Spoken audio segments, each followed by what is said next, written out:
How's it going, everybody? Welcome back to another edition of the Beacon Breakdown. My name is Keegan Laird Thompson, your host, and I am joined once again by our special guest, or actually, once again probably isn't the right word, but for the first time ever, we got Coach Father Pyro in the building. Thank you, thank you. I'm happy to be here. Yes, so this is the coach of both of our Overwatch teams, both Shield and Beacon, both of which have made championship runs, one of which has made a national championship run and ended up on top of that. But before we get into the hard-hitting headline of that interview, we're going to discuss a little bit more about what our teams here on the campus have been accomplishing in the past week. So I'm going to start with Smash just because Smash, that's my baby. That's what we do. In NECC conference play, we are surging ahead with an undefeated streak. In GLEC conference play, we are currently sitting at, I believe, 5-1, and with another victory this past weekend over undefeated St. Francis. And I don't have much to add to that. If you saw the set on Saturday, you understand how well we did. um, so going back into League of Legends, I believe League of Legends is currently sitting at a 5-2 position right now in their conference play. Had a tough loss to the top conference team this past weekend, so nothing too shabby from them. And they're looking pretty good. Looking in a prime position, having the most success at this point in the season that they've ever had, which I'm very excited about. I'm always happy to see our league team succeed. Always. So, going forward, we also have our iRacing team. They've been placing pretty respectfully in all of their races. Got a lot of on-camera time for the Valpo cars, which is something I'm appreciating, and their team synergy is working out very well. Recently, there's one shot of them all on the line, the three of them together, which was really nice to see, and I've been appreciating that too. So. And I don't want to give too much away, but next week, actually, we're going to be having team captain Ricky Paz on to discuss um, most of what his journey in iRacing has, amounted to, resulted to, and everything like that. Not to take away from the action that we have this week, not to make our guests jealous, you Oh, know. no worries. I mean, I love iRacing. It's so much fun to watch, and I hope people learn more from them because it's a really interesting esport. Yeah, yeah, and a lot of people don't really know much about it, but it's basically just a racing simulator, but with actual equipment that it's like a simulator, which is very fun for a lot of classic racing fans here in the United States and otherwise as well. And Ricky actually was one of the people who ended up working on the equipment in general. I believe, if I'm not mistaken, he was one of the initial developers and designers for everything, which is very impressive for someone, very new to esports as a whole, in Ricky. So good stuff to him. And then anyway, good stuff to that team as well. They've been moving ahead. And then that brings us around to Rocket League. Gold has gotten yet another victory under their belt with a pretty lopsided victory that I had the pleasure of commentating this past Friday. Not a single close game. I think they only gave up one goal, and they scored upwards of at least above 15 across all three of their games that they played. So yeah, their team synergies come a long way, and it looks like their conference is theirs for the taking. And then going along to Rocket League Brown, they have had a couple of upsetting losses, but some very close ones, and they've been playing incredibly well despite the adversity they've gone against. Two very solid teams the past 2 weeks. They've resulted in close losses, but as soon as they figure out that one thing that's missing is that team synergy, once they figure out how to mesh together a lot better, they'll be completely unstoppable. So anyway, that's the Rocket League team. Hopefully, we can report more on Brown team success in the coming weeks because I know they've been working very hard and they're looking for that first win. So, or not that first win, but more momentum coming in the season. Anyway, that is going to round us out and bring us to our last two teams. Actually, let's just say the TCG teams here we have on the Valpo esports team. They've been competing well. I'm not sure how many of them have been placing incredibly. They don't really keep us informed on that stuff. But I trust they've been doing well, and I heard a couple of them have been qualifying for second days of their weekend events. So they've been working hard. They've been on that grind, and working in TCG, which has been an interesting couple of esports to watch because it's so versatile. You got Hearthstone, you got Magic, you got a bunch of other things. Oh, yeah.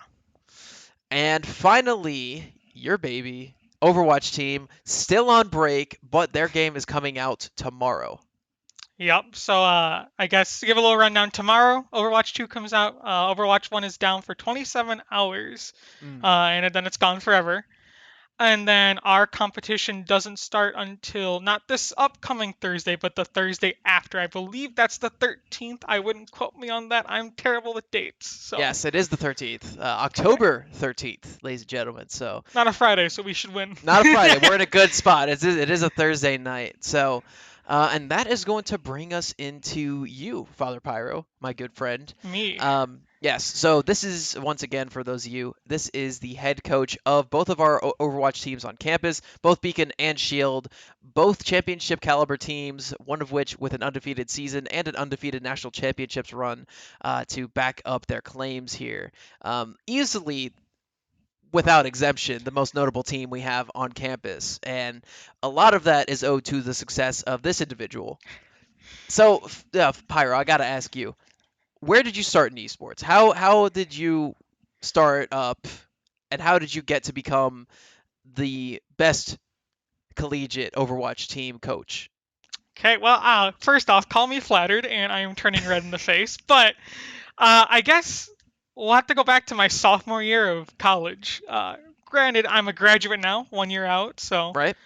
uh, I saw the lab being taken over, the back half. We only had the back half of the upstairs union 24-hour lab to start. And I saw esports. I was like, I got to get in there somehow. And then I talked to Tristan, who was my freshman Kin 101 professor. And he was like, "Yeah, we have League of Legends." I was like, "What? What's that? What's League of Legends?" And I was like, "Well, I got to get in there somehow." So I started playing League of Legends about 2 weeks before tryouts happened, and I managed to secure a spot on the team. Let's go. And then it kind of just took off from there. And the year after, Tristan came to me. He's like, "I know you talked about Overwatch. We're starting a team." And I was like, "Don't even ask, say more. I'm in. I'm all in." So then I quickly swapped over to Overwatch, and leaving League to do great things and have their sustained success, and with Chase, the helms over there are secure and safe. Couldn't imagine a better coach for that. But I started out as a player, actually, Hmm. on Overwatch, a player coach. So it was a weird dynamic for the first little bit where I had to not only be a friend and be a good teammate, but also had to kind of be like, all right, guys, let's Let's do let's let's this. focus on what we're doing wrong, Yeah. including myself, which was the hardest part. Is that I'm had to critique myself just as much as everybody else. But Did you make yourself run your own drills? oh, always, always. There was this. I can't remember the name of the code or the code number, but there was a code where you got to play as different tanks and practice like countering ultimates and blocking them. Hmm. So I had to work on my Sigma a lot with that. But it proved it proved to be useful, and I my first year and only year playing as a player, we made it to semifinals Nice. um, of the. I think at that time there was challengers that we were in. That's where our current Shield roster was as of last year. But we made semifinals and then we kind of dropped off, and then I went into full-time coaching mode and stopped being a player because we grew out of the need for me to play anymore. So I was like, I'll step Right. back, take over coaching full time, and uh, we had just Shield at first, and they were just called Valpo Overwatch, no Shield, no Beacon yet.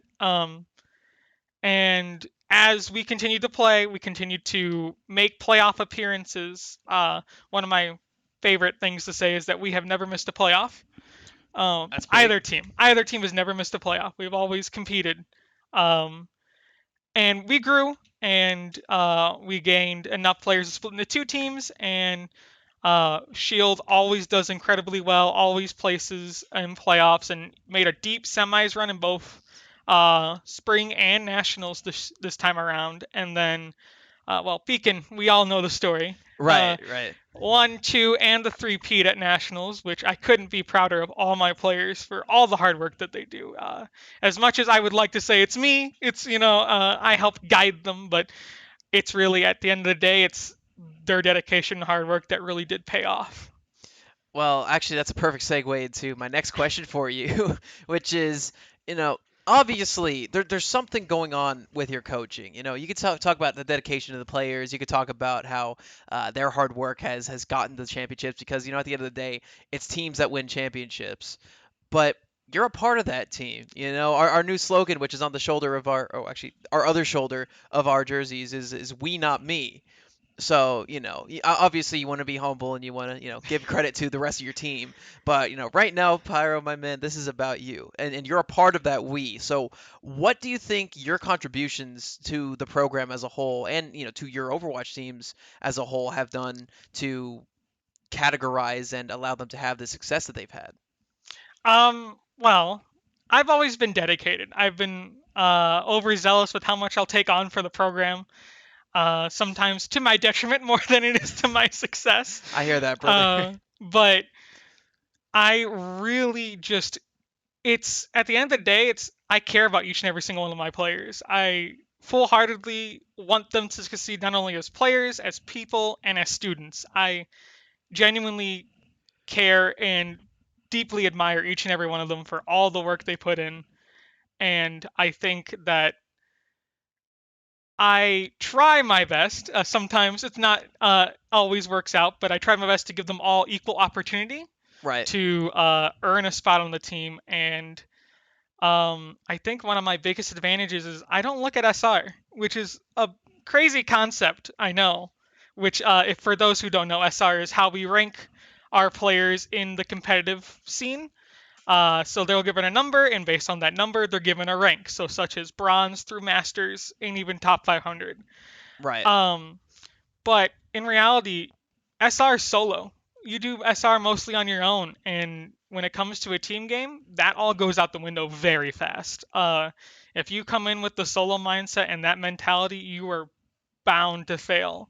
And that's kind of that's my job is Right. I'm not as much into the solo work as I am in I got to make this a good solid team. I got to get the teamwork up. I got to get um just everybody has to be on a common ground starting, and that's my job is to get them there, get them to a common point, and let them go from there and teach them how to be a good team.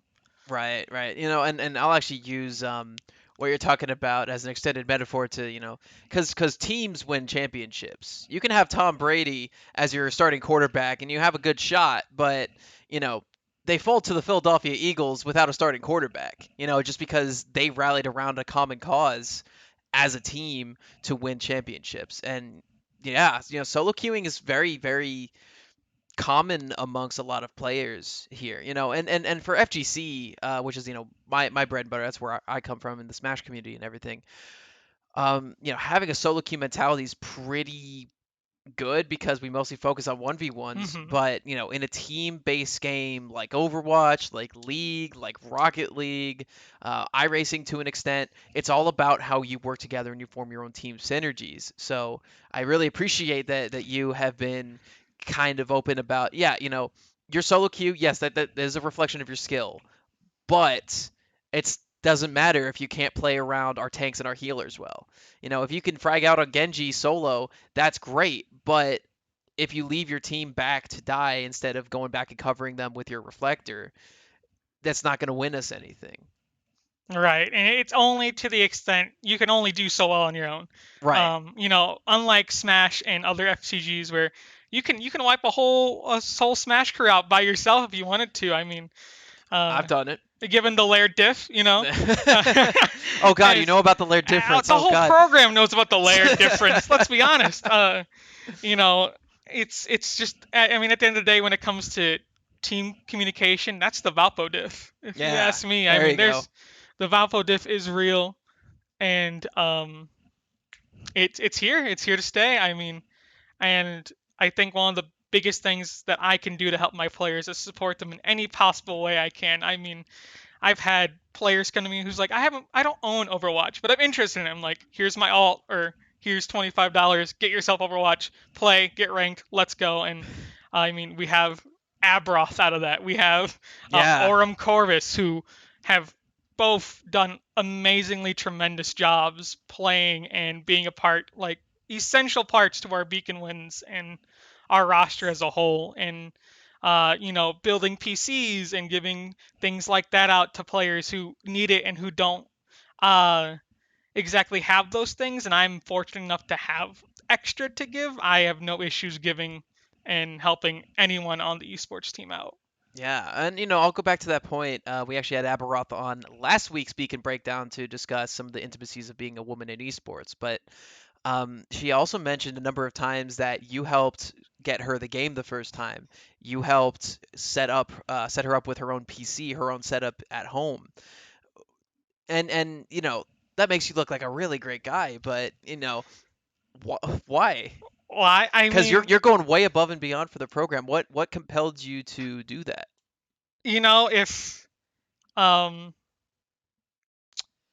role models in my life really have paved the way for me to kind of be that way with others. I mean, recently, I guess it's a little personal, but my grandfather was the biggest influence in my life when it came to being generous and giving without wanting to receive in return. And I lost him recently, hence why I'm back in town. But he's the main reason why I do go above and beyond to that extent, because he would for me and anyone else that he encountered. So I try to be like him every day. That's awesome, man. And, obviously, your generosity has helped create some of the most fierce competitors in the collegiate esports scene today. The aforementioned Aberoth, team captain of the national champion Overwatch team we have here on campus. Arm Corvus, who's a really excellent player in her own right.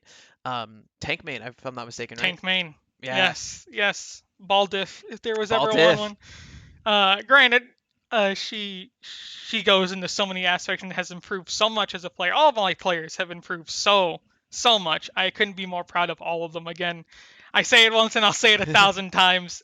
They have all made me so incredibly proud, and I couldn't be. It's an honor to coach them. It really is. It's an honor to coach for Valpo and the program itself, but for them, that's why I do it.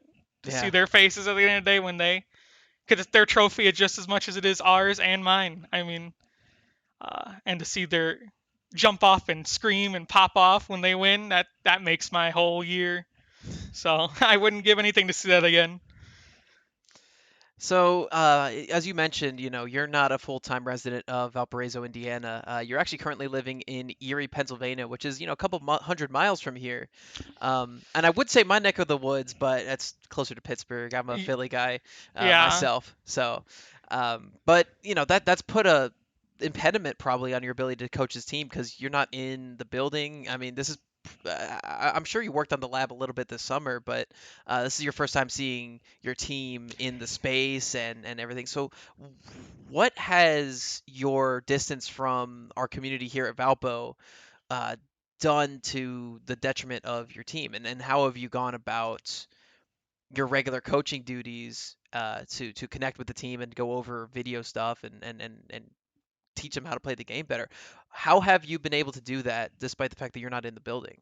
right. And just like you said, it's been a huge detriment to not be in the building in person in face, because there's a lot you lose with that. But I picked up an excellent assistant coach in Christian. He came in this semester and started, and he's been really the face in the ground and kind of the boots on the ground, more of an appropriate term, I guess. But he's been the face of the coaching staff really, and I guess the most I do is I've really had to learn how to communicate constantly. Everything I know about the team knows instantly. Everything I can give them, and I'm there 24/7. If they message me, I'm try my best to respond right away. Granted, with working now a real life big boy job, with my degree, it's a little harder to facilitate that during an 8 to 5 or 8 to 4:30 kind of job. But I really do try to respond as fast as possible and keep them kind of streamlined. And I have plans for practice that I implement. We do comp trackers, so they track their comp games with like wins, losses, their SRs per the week. They share their codes with me. I VOD review and give them notes sometimes.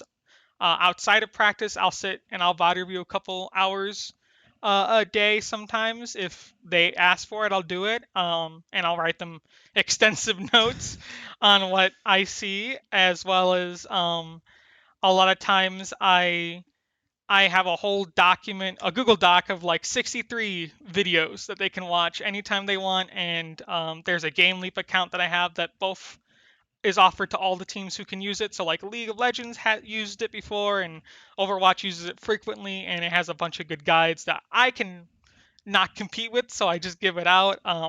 But communication really is key. Keep being there for them constantly really does help me get back to what I was in person versus being so far away.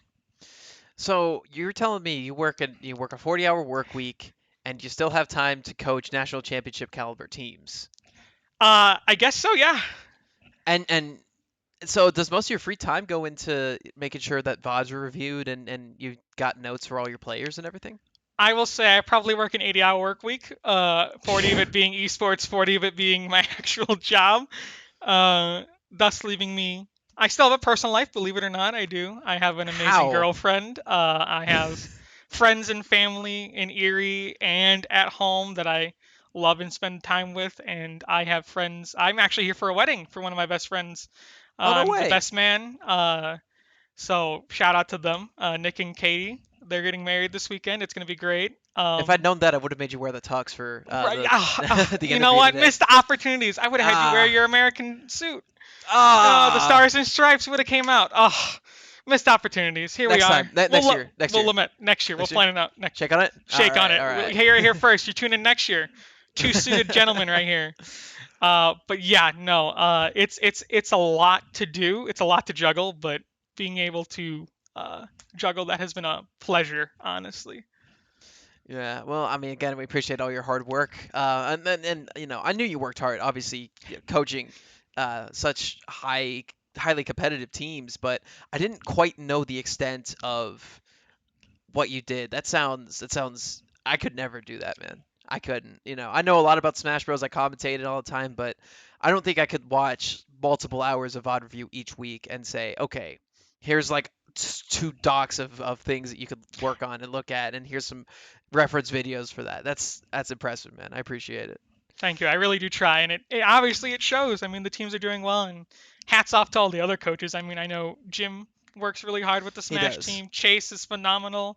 Always has the teams working and talking. And Coach Jeff, he's in a similar situation I am, where he's remote, but obviously two championship collar teams this year and last year. I Yeah. mean, they can really go all the way. And then I know Ricky not only plays, but he also is kind of the coach. Yeah, he's the And player, developer, coach, captain. he wears all the hats. That man has Yeah. so many hats. He needs a start a collection of them, I think. But Yeah, nice little rack over his bed. right, and then I know we have our resident TCG coach Josh, who is also the resident jungler for League. So Right. he does that, graduate school, and coaches and plays TCG. So a lot of hats being worn by a lot of people around here. So Yeah, well, I'll say one thing. Valpo breeds a lot of hard workers, and that's led to a lot of our success. But I want to go back into that. You know, Valpo esports. Obviously, head coach here, multiple teams. You were a player here while you were in attendance and everything. You know, what does Valpo esports mean to you, and how has it impacted your path in esports? Do you think? right. Because obviously, it was where you started. Right, it is. It is. I 100% agree that this is where my roots are and they will always be. And Valpo Esports will hold a special place in my heart, even if I'm not here in the future. Fingers crossed I will be. But uh, Valpo, what does it mean? Again, we talked about it. Hard work. Hard work. Right. I mean, we do breed some good hard workers. Community. Obviously, the we, not me. I mean, that's the perfect way to sum it up. Tristan, a nail on the head with that Yes. one. And shout out to Tristan. I mean, really emphasizing both those hard worker and community. I mean, and it's fun to see now that I'm in person again. All the teams kind of gelling, meshing, talking, interacting with each other more so than previous years, and uh, really hopefully building that community even more. And I think that's the most important part because if you build a community people want to come to and stay, the wins will come. Yeah. And it's a lot of hard choices to build that community too. It's not easy. I know Tristan has had days where he's, I'm sure, scratching his head on why am I doing this? Right, right. uh, but it all pays off in the end, and obviously with our championships and our continued success with every team, it's community works, and people have come who you, for example, have come to Valpo for the community and stayed to give us win upon win upon win. Yes. And it just shows that breeding that community brings the players. Yeah, man. So another thing, a little bit more personal. You can feel free to answer it if you want to or not. But obviously you started here, just said, "Oh, I heard about esports. I wanted to play Overwatch, but we had League. Overwatch came to. Why Overwatch? Did you have any inspirations from anybody in the esports scene? I know you spoke about your grandfather inspiring you outside of the sticks and whatever, but did you have any players or content creators or anyone you looked up to that made you want to compete in this spectrum? Yeah, I mean, there are a few staples. Tim the Tatman, back when he played, Overwatch was one of the people I watched back in college and high school the most. Emong more recently. Right? Um, the Gladiators, the LA Gladiators team as a whole. I've always been a fan of the Gladiators, which they're doing really well. Which is, I'm hopeful that our team can replicate their success.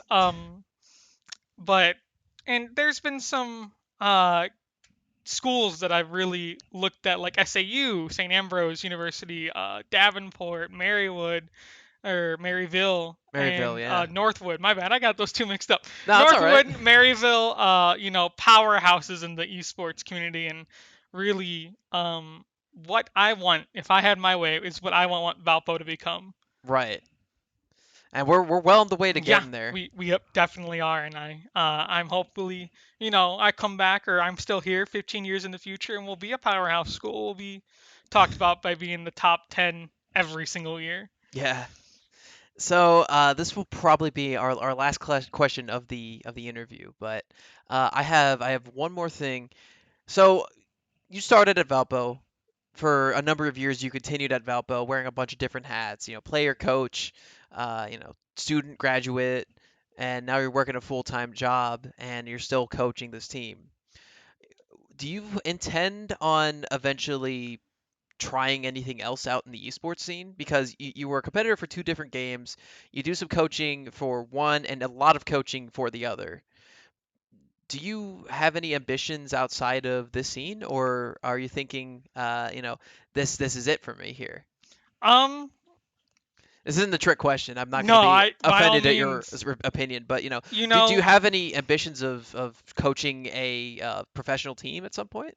if I could, the dream would be to coach an OWL team. Obviously, I mean, if I could, and even um, some contender teams, if I'm given the opportunity. I mean, I obviously would love to do that, but I am not the most skilled player. I am above average. I am plat diamond level, but It's better than me. it helps, with knowing the bit of the game and knowing a lot of where to be and what to do. But I don't see myself competing in any crazy owl teams. You won't see Father Pyro being an owl player anytime soon. Right, right. But it's I'm content here at Valpo. I mean, I can see, whether we win this year or not, I really just love the community and love Valpo as a whole. And I could be here forever and be content, or if it's wherever life wants to take me, I'm just along for the ride. Thank you so much for your time, Yeah, Father Pyro. thank you. Ladies and gentlemen, Father Pyro, coach of both of our Overwatch teams, both championship caliber teams. One of them championship winners and national championship winners as well. So if you stop by the Esports Lab, the fruits of this man's labor will be sitting out on the front desk. So thank you all so much for tuning in. Make sure you tune in next Monday, same time, 4 o'clock Central Standard Time, for another edition of the Beacon Breakdown. I'm Keegan Laird Thompson. This is Father Pyro. over there.